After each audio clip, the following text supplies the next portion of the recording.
10 secrets hidden in famous monuments. Number 10. The secret railway station in New York. Hidden beneath the luxurious face of the Waldorf Astoria Hotel lies a lonely little platform. There was only ever one car that went along those rails and only one passenger, if we don't include his entourage in the equation, and that was President Franklin D Roosevelt. The hotel boasts a presidential suite, which Roosevelt frequently used, and this is exactly where the single-car train would take him. There's an elevator directly connecting the station and the hotel, which would have been a huge help for him to avoid the prying eyes of the public. It is known that the president used this private carriage to travel from his presidential suite at the Waldorf to Hyde Park, which was his childhood home. The track was called Grand Central Terminal's Track 61, and it played an important role during the years of the war, when it also served as an escape route. Number 9. The Empire State Building's extra platform. The Empire State Building in New York is one of the biggest tourist traps around. Its observation deck on the 86th floor attracts tons of visitors. It offers up a spectacular view of Manhattan, while the high safety fence offers some much-needed reassurance and peace of mind to the many photographers there. For those who want an even more magnificent view or a bigger dose of adrenaline, there is the top deck on the 102nd floor. Rather than a standard safety fence, this vertigo-inducing spot keeps its occupants safe by keeping them inside, and the view you take in is available only through their very sturdy windows. However, few people know that there is still one higher point to reach. The so-called secret deck is one level up on the 103rd floor and is accessible only to a select few. This tiny little balcony is much less safe than its lower floor cousins. There's only one knee-high ledge with a low railing on it. It's reachable by taking several elevators and finally a tiny metal stairway/ladder. Number 8. A private apartment on top of the Eiffel Tower. The Eiffel Tower is certainly one of the most well-known modern landmarks. Most of the people on holiday who come to admire it from all over the world would probably be very surprised to learn that this symbol of Paris houses secrets of its own. At the very top of the Eiffel Tower, and only recently revealed to the public, lies a secret apartment. This seems somehow natural for the city which many equate with romance, a cozy little getaway among the fluffy clouds. The apartment was built in 1889 by Gustave Eiffel, the engineer who constructed the tower. While he was alive, only he had access to this nest. Nowadays, the apartment has become a monument in itself. It's been restored to its original appearance and creatively given a dash of life by 3 charming wax sculptures, which are the models of Gustave Eiffel, his daughter, and Thomas Edison, who's known to have occasionally visited the French engineer. Number 7. The Grand Central Terminal Tennis Club.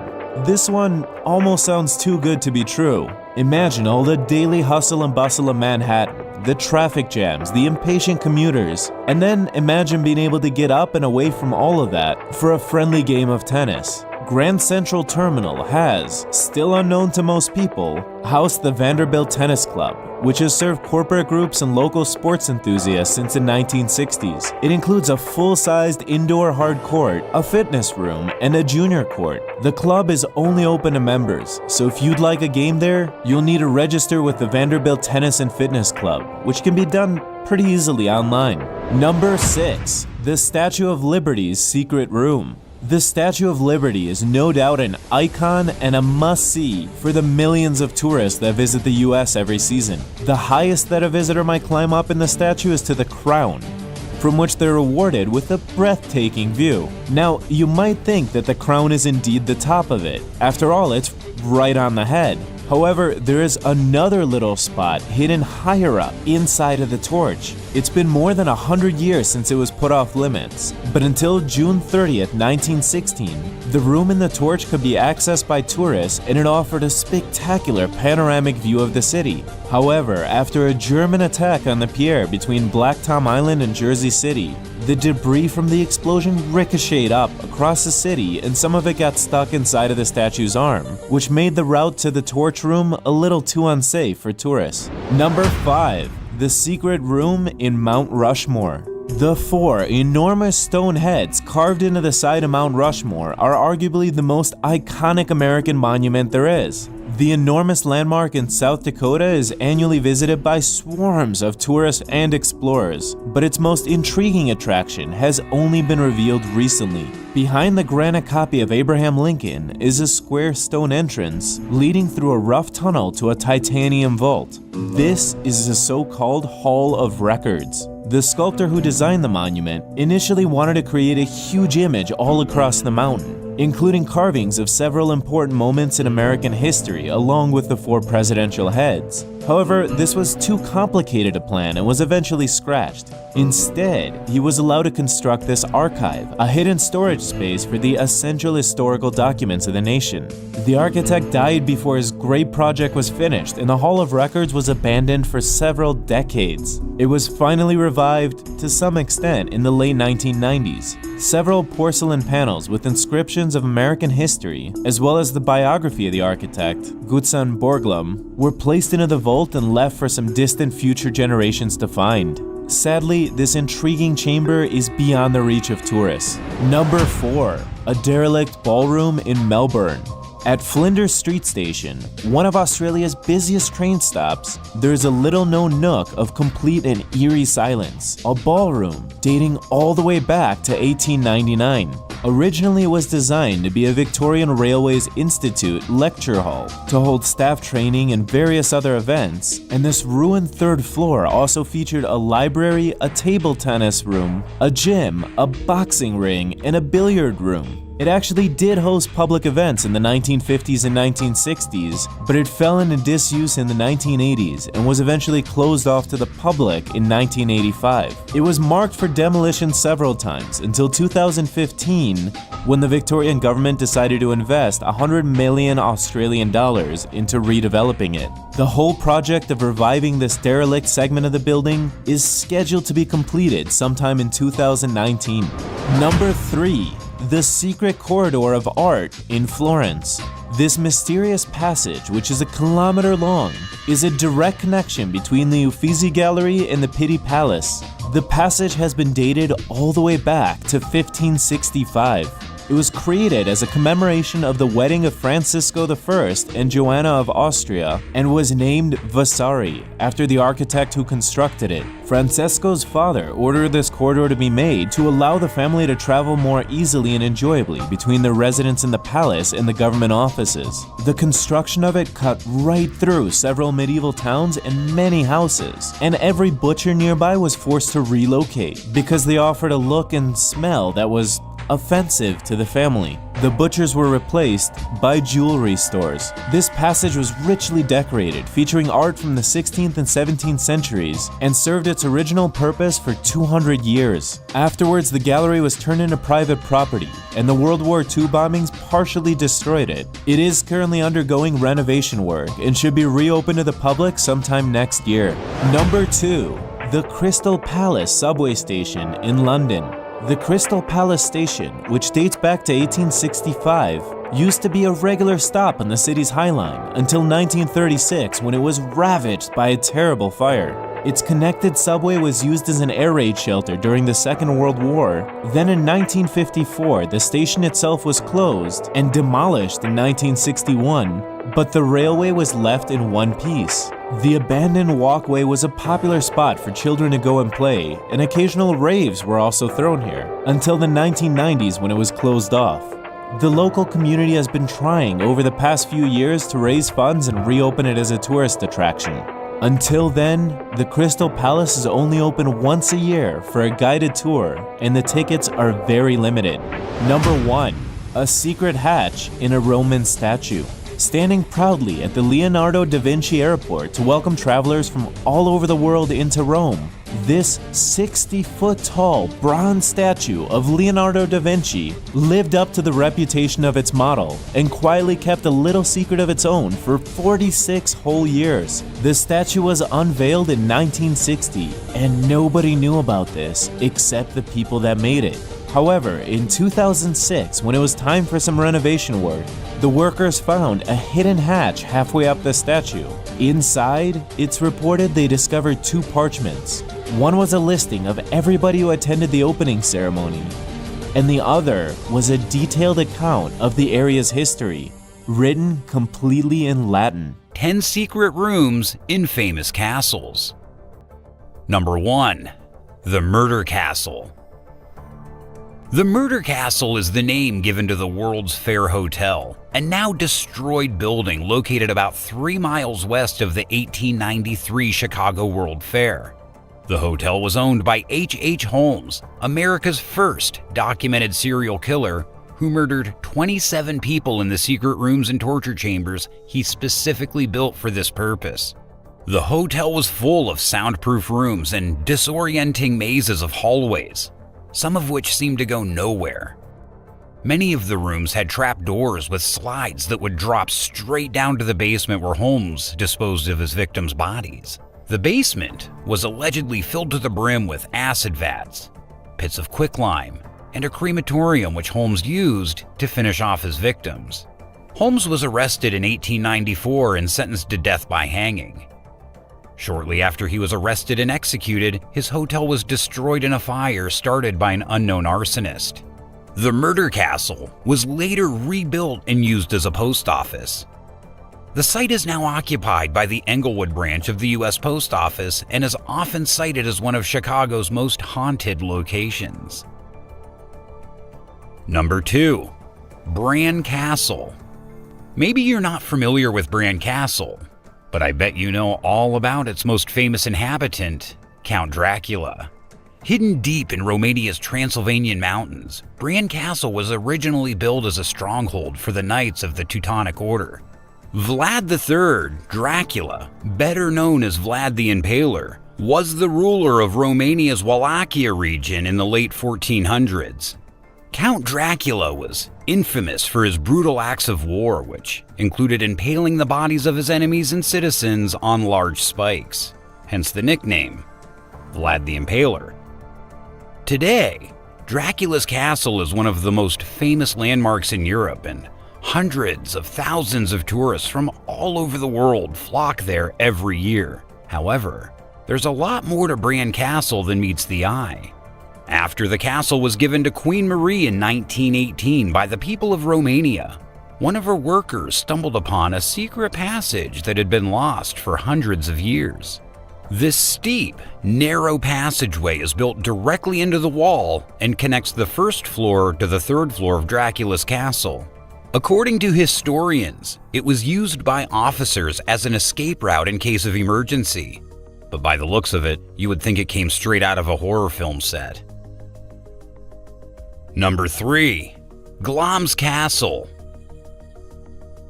Glamis Castle may not be a pop culture icon like Dracula's castle, but the dark legends surrounding it are just as terrifying. This 14th century castle is located near the village of Glamis in Angus, Scotland, and it is the home of the Earl and Countess of Strathmore and Kinghome. While often called the most beautiful castle in Scotland, Glamis is also known for hiding a dark secret. According to legend, from around the 1840s until 1905, the castle was home to a man who was too hideous and violent to be seen in public, so he lived out his days in a secret chamber in the castle. According to an article published in the journal Notes and Queries in 1908, in this chamber is confined a monster, who is the rightful heir to the title and property, but who is so unpresentable that it is necessary to keep him out of sight and out of possession. Several Victorian-era guests at Glamis Castle reported that a child born to the Bowes Lyons family was so horribly disformed that he could never be allowed to inherit the title. His family decided to lock him up in a secret chamber in the castle where the ghost is said to still reside. Number 4. Viborg Castle. Viborg Castle is a 13th century fortress built at the easternmost point of the medieval Swedish kingdom. From the 14th century all the way until World War II, the castle protected the Swedish border from the invaders from the east. In 2018, massive excavations at medieval Viborg allowed archaeologists to explore the site like never before. Just a month after the excavation started, one of the archaeologists discovered a hidden spiral staircase with uneven steps which led to a secret crypt at the bottom.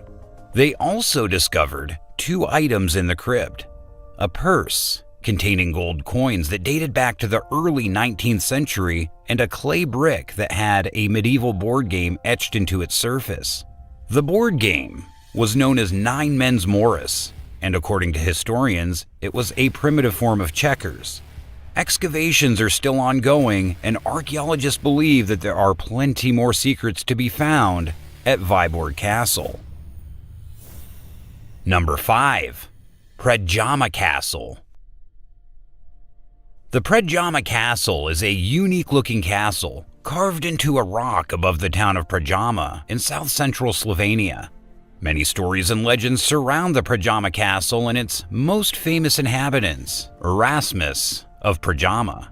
Erasmus was a 15th century ruler of Predjama Castle who came into conflict with the Habsburgs after he killed the commander of the Imperial Army in Vienna. The commander had offended the honor of Erasmus' deceased friend, Andrei Baumkircher of Vipava, so Erasmus decided to take revenge. However, Erasmus later found that the commander was a relative of the Holy Roman Emperor Frederick III, so he decided to flee back to Slovenia and hide in his castle, Predjama, to escape punishment. At the entrance of the Predjama Castle, there is a little hidden room in the rock where the Habsburgs eventually found and killed Erasmus. According to legend, Erasmus was hit with a cannonball as he sat on the toilet in the little room. Despite his unheroic death, the ghost of Erasmus of Predjama is still believed to haunt the castle to this day. Number 6. Warwick Castle. Warwick Castle was originally built by William the Conqueror in 1068. It's located on a bend of the River Avon in the county town of Warwickshire, England. The castle is known for its many secret rooms, including a bear pit, which was only just discovered in 2013. The bear pit was used as an arena for the cruel sport of bear baiting. The poor animal would be tied to a pole in the center of the room and pitted against another animal or human. But there's another secret room in the Warwick Castle that hides an even darker secret. The room was discovered in the Watergate Tower, which is believed to be haunted. The ghost in the room is that of Sir Fulk Greville, an Elizabethan poet, dramatist, and statesman who lived in the Warwick Castle for some time until he was brutally murdered in 1628. Legend has it that Sir Greville was stabbed by a servant who was upset that his master didn't include him in his will. The servant first stabbed Greville and then turned the knife on himself. Greville somehow survived the stabbing, only to face an even more gruesome end. The Elizabethan doctors tried to treat Greville's stab wound by stuffing it with pig fat because they believed the fat would disinfect it. But rather than disinfecting it, the pig fat turned rancid and the wound became infected. After a few weeks of unbearable agony, Sir Greville died a painful death. Number 7. Molsantadila. In 2003, a French book collector called Stanislas Grosset stole over 1,000 ancient books from a locked private library in the Molsantadila, a monastery located 2,500 feet up in the Vosges Mountains in the French region of Alsace. The monastery dates to the 7th century AD and is dedicated to Saint Odila of Alsace, a Roman Catholic saint who was born blind but miraculously recovered her sight after being baptized. It was Grosset who discovered hidden stairways that led into a long-forgotten medieval library filled with thousands of rare historical books. None of the monks or staff at the monastery were aware of the existence of the secret passage until the books started disappearing. It's thought that the secret passage was originally built to allow senior members of the monastery to listen in on monks' conversation inside the common room. After the police set up hidden cameras to catch Grosset in the act, He was arrested and sentenced to community service, which involved helping catalog the books in the library at Sant'Odila. What's interesting is that Gosse wasn't even a professional thief, and his act was inspired only by his love of rare books. All of the books stolen from the monastery were later found safely in Gosse's tiny apartment. Number 8. Welbeck Abbey. Welbeck Abbey is the site of a monastery belonging to the Premonstratensian Order, located in the dukeries of North Nottinghamshire, England. After the dissolution of the monasteries in the 16th century, it became a country house residence of the Dukes of Portland. One of the dukes became famous for building a secret tunnel complex that radiated out from the house. The Duke, whose full name and title is William John Cavendish Scott Bentinck, 5th Duke of Portland, spent more than 18 years and about £2 million a year in today's money to build the tunnels. He also employed as many as 1,500 workers, many of whom were the same Irish laborers who built the London Underground. The Duke built 4 main tunnels in total, with the longest one being 1.5 miles long. So why did he go through all of this trouble to build a secret tunnel complex? The truth is, no one knows. There's a lot of speculation among historians as to why the Duke decided to construct such an intricate network of tunnels. One line of thought is that he may have suffered from the skin condition known as psoriasis and wanted to withdraw from the public eye. Others believe that the Duke was obsessed with technology and simply enjoyed the process of building complex structures. The Duke and his obsession with tunnels inspired Scottish novelist Kenneth Grahame to create the character of Mr. Badger for his classic children's novel, The Wind in the Willows. Mr. Badger is a wise hermit figure who famously believed that there's no scrutiny or peace or tranquility except underground. Number 9. Versailles. The Palace of Versailles is one of the most famous historical monuments in the world and home to some of the greatest works of art ever created. But besides housing over 6,000 paintings and 3,000 sculptures, Versailles is also home to many hidden rooms. One of these hidden rooms was used by none other than Queen Marie Antoinette. The door to the secret room was hidden in the tapestry of Marie Antoinette's bedroom wall, and the passage led to a network of corridors, different from the ones used by Marie Antoinette's husband, King Louis XVI. The architects built the separate corridors because they thought it was better to prevent the queen from accessing the rooms of her husband's mistresses. However, it turned out that they shouldn't have bothered constructing any hidden rooms for Louis XVI because not only did the king never have an affair, it took him 7 years to consummate his marriage with Marie Antoinette. Number 10. Vatican City. Vatican City's famous landmarks are full of secret rooms and passageways, but perhaps the most intriguing secret room is surprisingly a bathroom. In the private papal apartments, the bathroom is referred to as Stufetta della Bibbiena, which means small heated room of Cardinal Bibbiena.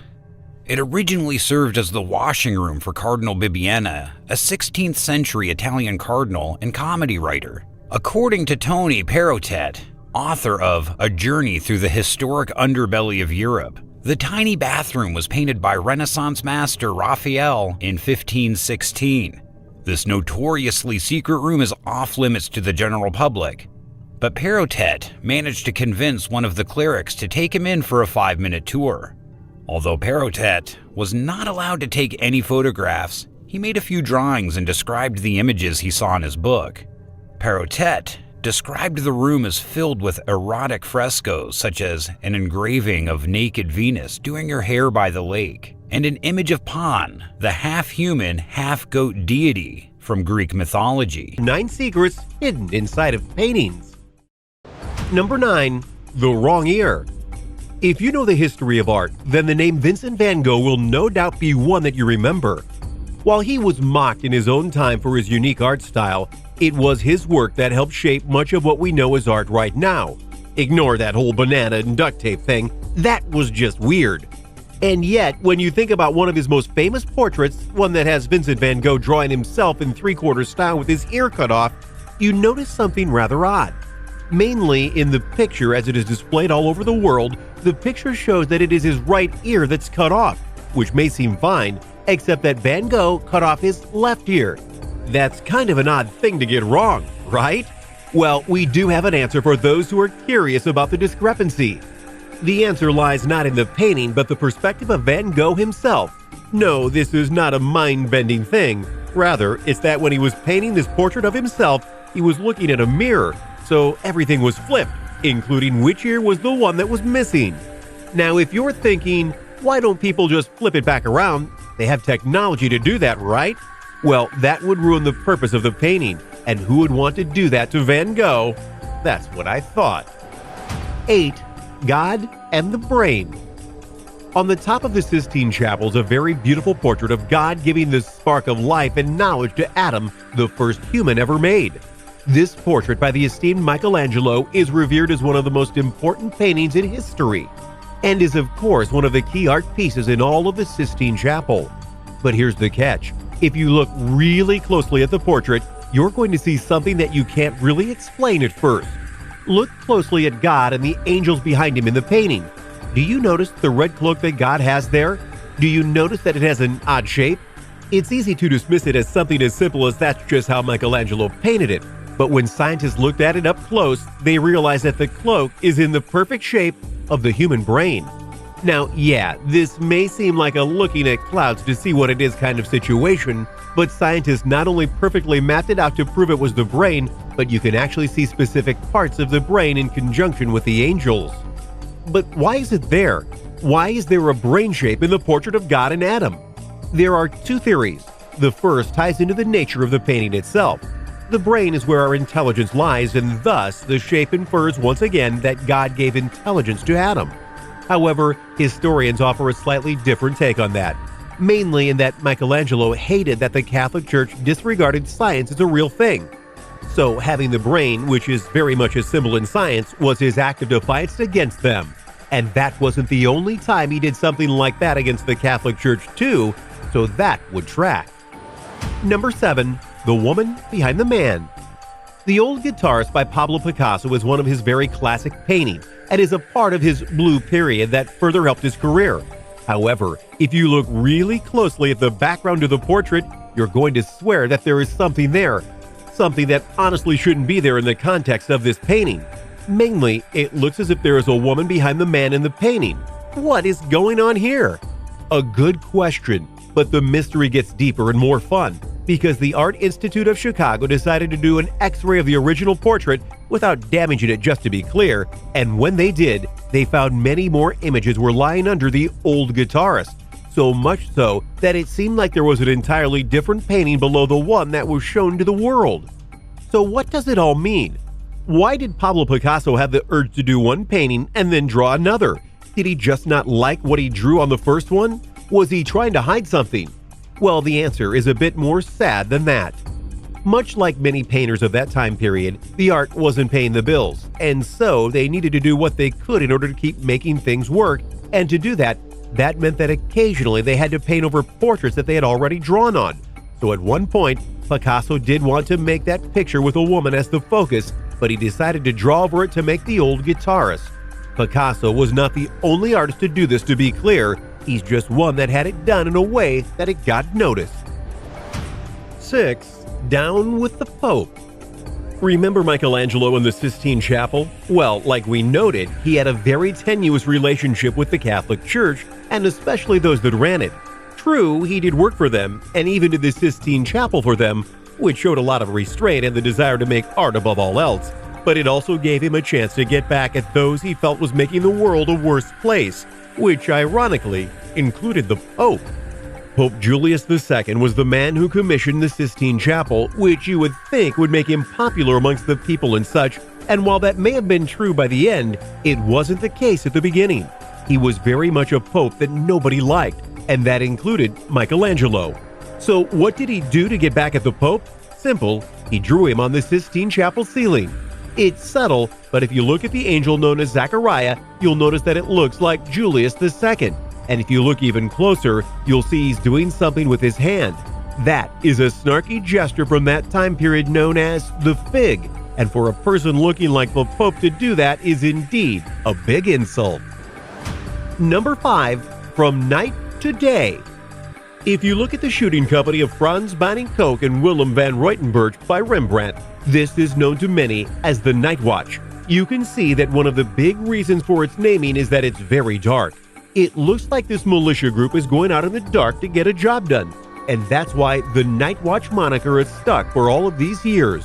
But there's a fundamental problem with that moniker, and it's one that was hidden right in front of everyone's eyes until it got wiped off. Confused? I'll explain. In 1947, the original painting was taken to be cleaned, and what they realized was that the top layer of the painting had a very thick layer of soot on it. And so when they cleaned it up, they found out that the soot made the painting much darker than it had actually been drawn. Rembrandt didn't make a portrait of these men at nighttime. It was actually painted to look like they were in daytime. So it's more like the day watch than the night watch. You might think, how could they have missed something like this? But remember, these portraits, especially ones from guys like Rembrandt, were so revered that the thought of touching them with any kind of tools was quickly shot down. Only once true restoration tools were brought forth was this allowed to happen. 4. Man in the Mirror. Jan van Eyck was an artist from the 15th century, and he was very much a guy who liked to put in intentional secret messages into his paintings. For proof of this, you need to look no further than his very famous portrait known as the Arnolfini portrait. Most people know that in this portrait there is a message that states, Jan van Eyck was here 1434. You can find it behind the two people in the portrait. However, if you look even closer in the portrait, you're going to notice that there is a mirror, and within the mirror is another view of the scene at hand. Within that scene is actually two other people, one of which is believed to be Jan van Eyck.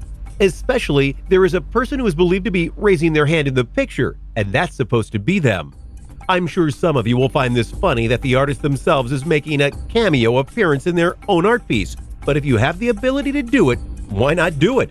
Why not have some fun with the art piece you're clearly putting a lot of fun and effort into? Number 3, The Strength of David. Thought we were done with the Sistine Chapel? Oh no, we still got a lot of secret messages in there. Which makes me wonder what to think of Michelangelo if he was willing to do all of that. Whatever. Anyway, this time, the message is a little more subtle, and honestly, not mean-spirited. Part of the series of images in the Sistine Chapel include a picture of the legendary battle between David and Goliath, a tale told in the Bible. But if you look at the positions of both David and Goliath, you'll notice that the poses make the Hebrew letter known as Gimel. What does that mean? It's the symbol of strength. This hidden message can truly be interpreted a series of different ways. For example, the reason Goliath was so feared was that he was a giant amongst men and had the strength to match. His strength put fear into the hearts of the Israelites. But in contrast, you could also argue that the symbol of strength was meant for David, because it was not the strength of his body that led him to victory against Goliath, but rather the inner strength and the strength of faith in regards to God that propelled him to victory. Either way, it's a nice visual and a nice message about what strength really means and what it can mean to others.